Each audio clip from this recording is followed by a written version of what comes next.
Hello ಸ್ನೇಹಿತರೆ, ಇವರು SC ಸಮಗಾರ್ ಜನಾಂಗದವರಾಗಿರುತ್ತಾರೆ. ಪ್ರಸ್ತುತ ಇವರಿಗೆ 51 ವಯ ನಡೀತಾ ಇದೆ. ಈ ವಯದಲ್ಲಿ ಮಹೀಂದ್ರಾ ಇವೆರಿಟೋ ಕಾರ್ ಜೊತೆಗೆ ಪ್ರೊಫೈಲ್ ಹಂಚಿಕೊಂಡಿದ್ದಾರೆ. ಸೊ ನೀವು ಕೂಡ ನೋಡ್ತಾ ಇರ್ಬೋದು. ಇಷ್ಟ ಆಗಿದ್ರೆ ದಯವಿಟ್ಟು ಒಂದು ಲೈಕ್ ಕೊಡಿ. ಆ್ಯಂಡ್ 85 kg ತೂಕ ಹೊಂದಿರುತ್ತಾರೆ. ನೋಡೋದಕ್ಕೆ ಗುಂಡಾಗಿ ಇದ್ದಾರೆ ಸ್ನೇಹಿತರೆ. ಸ್ವಂತ ಬಿಸ್ನೆಸ್ ಇರುತ್ತೆ, ಕೋಟ್ಯಾಂತರ ಹಣ ಇದೆ. ಆದರೆ ಯಜಮಾನರಿಗೆ 72 ವಯ ನಡೀತಾ ಇದೆ. ಸೊ ಹಾಗಾಗಿ ಸ್ನೇಹಿತರೆ, ಜೀವನದಲ್ಲಿ ಸುಖದ ಕೊರತೆ ಇರೋದ್ರಿಂದ ವಿದ್ಯಾರಾಣಿ ಅವರು 51ನೇ ವಯದಲ್ಲೂ ಕೂಡ ಪ್ರೊಫೈಲ್ ಹಂಚಿಕೊಂಡಿದ್ದಾರೆ. ಹಣ ಬೇಕಾಗಿಲ್ಲ, ಜೊತೆಗೆ 50ರ ಒಳಗೆ ಇರುವಂತಹ ಒಬ್ಬ ವ್ಯಕ್ತಿ ಬೇಕು ಎಂದು ನೇರವಾಗಿ ವಿದ್ಯಾರಾಣಿ ಅವರು ಮಾಹಿತಿ ಕೊಟ್ಟಿದ್ದಾರೆ. ವಿಳಾಸ ಬಂದ್ಬಿಟ್ಟು ಶಿವಮೊಗ್ಗ ಜಿಲ್ಲೆಯ ಭದ್ರಾವತಿಯಿಂದ ಪ್ರೊಫೈಲ್ ಹಂಚಿಕೊಂಡಿದ್ದಾರೆ. ಇವರನ್ನು ಸಂಪರ್ಕಿಸುವ ವಿಧಾನ, ಕಾಮೆಂಟ್ಗೆ ಖಂಡಿತ ರಿಪ್ಲೈ ಕೊಡ್ತೀನಿ ಎಂದು ಮಾಹಿತಿ ಕೊಟ್ಟಿದ್ದಾರೆ. ಒಂದು ಸಲ ಇವರ ಮೇಲೆ ಭರವಸೆ ಮಾಡಿ ಕಮೆಂಟ್ ಮಾಡಿ. ದಪ್ಪ ಇರೋದ್ರಿಂದ ಹೆಚ್ಚು ಆಸೆ ಎಂದು ಮಾಹಿತಿ ಕೊಟ್ಟಿದ್ದಾರೆ. ಇವರು ನೋಡೋದಕ್ಕೆ ದಪ್ಪ ಇದ್ದಾರೆ ಸ್ನೇಹಿತರೆ. ಸೊ ಅದಕ್ಕೆ ಹೆಚ್ಚು ಆಸೆ ಇರೋದಾಗಿ ಮಾಹಿತಿ ಕೊಟ್ಟಿದ್ದಾರೆ. ಇದಕ್ಕೆ ಕಾರಣ, ಚಪಾತಿ ದಪ್ಪ ಹಾಗೂ ಅಗಲ ಇದ್ದಷ್ಟು ರಸ ಹೆಚ್ಚು ತುಂಬಿಕೊಳ್ಳುತ್ತದೆ. ಅದಕ್ಕೆ ಬೇಗ ಆಸೆ ಆಗೋದಕ್ಕೆ ಶುರು ಆಗುತ್ತದೆ ಎಂದು ಮಾಹಿತಿ ಕೊಟ್ಟಿದ್ದಾರೆ.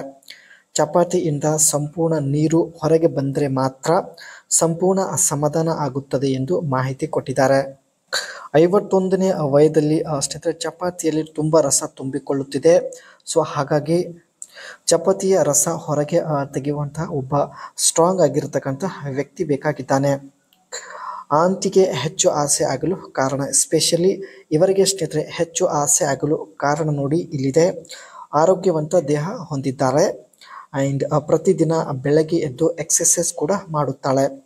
ಇದರಿಂದ ದೇಹದಲ್ಲಿ ಚೆನ್ನಾಗಿ ರಕ್ತದ ಸಂಚಲನೆ ಆಗುತ್ತದೆ. ಸೊ ಹಾಗಾಗಿ ಪ್ರತಿ 3 ದಿವಸಕ್ಕೆ ಒಂದು ಸಲ ಬಯಕೆ ಆಗುವುದಕ್ಕೆ ಶುರು ಆಗಿದೆ ಎಂದು ಮಾಹಿತಿ ಕೊಟ್ಟಿದ್ದಾರೆ. ಇವರು ಸ್ನೇಹಿತರೆ ಮಹೀಂದ್ರಾ ಇವೆರಿಟೋ ಕಾರ್ ಜೊತೆಗೆ ಪ್ರೊಫೈಲ್ ಹಂಚಿಕೊಂಡಿದ್ದಾರೆ. ಸೊ ಇವರ ಕಾರ್ ಬಗ್ಗೆ ನೋಡೋದಾದ್ರೆ, sedan design based on old Verito. So sedan design ಹೊಂದಿರತಕ್ಕಂಥ ಓಲ್ಡ್ ಕಾರ್ ಆಗಿರುತ್ತೆ. Body coloured bumpers, handles and ಇಲ್ಲಿ ಸ್ನೇಹಿತರೆ ಹ್ಯಾಂಡಲ್ ಮತ್ತು ಕಾರ್ ಬಾಡಿ ಮತ್ತು ಬಂಪರ್ ಕಲರ್ ಸೇಮ್ ಆಗಿರುತ್ತೆ. ಸೊ ನೀವು ನೋಡ್ತಾ ಇರ್ಬೋದು. 14 ಇಂಚ್ ವೀಲ್ಸ್ ಹೊಂದಿರುತ್ತೆ. ಜೊತೆಗೆ ಇಲ್ಲಿ 5-10 ಲೀಟರ್ಸ್ ಬೂಟ್ ಸ್ಪೇಸ್ ಕೂಡ ಇರುತ್ತೆ. ಇದರಲ್ಲಿ ಸ್ನೇಹಿತರೆ 72 VE 3 ಫೇಸ್ AC ಮೋಟರ್ ಇರುತ್ತೆ. ಜೊತೆಗೆ 288 Ah ಲಿಥಿಯಂ ಇಯೋನ್ ಬ್ಯಾಟ್ರಿ ಕೂಡ ಇರೋದಾಗಿ ಮಾಹಿತಿ ಕೊಟ್ಟಿದ್ದಾರೆ. ಇದರ ಒಂದು ರೇಂಜ್ ಬಂದ್ಬಿಟ್ಟು 110 ಒಂದು ರೇಂಜ್ ಇರುತ್ತೆ. ಟಾಪ್ ಸ್ಪೀಡ್ ಬಂದ್ಬಿಟ್ಟು ಗಂಟೆಗೆ 86 ಕಿಲೋಮೀಟರ್ ಇರುತ್ತೆ. ಸ್ವಲ್ಪ ಕಡಿಮೆ ಇದೆ, ಕಾರಣ ಒಂದು ಹಳೆ ಕಾರ್ ಆಗಿರುತ್ತೆ. And power steering, ABS, drivers airbags ಇರುತ್ತೆ. And all power windows, electric ಒಂದು ಕಾರ್ ಆಗಿರುತ್ತೆ ಸ್ನೇಹಿತರೆ. ರಿಮೋಟ್ ಡಯಾಗ್ನೋಸ್ಟಿಕ್, ವ್ಯೂ ಟೆಲಿಮೆಟಿಕ್ಸ್ ಒಂದು ಒಳ್ಳೆ ಫ್ಯೂಚರ್ಸ್ ಕೂಡ ಇದರಲ್ಲಿ ಇರುತ್ತೆ.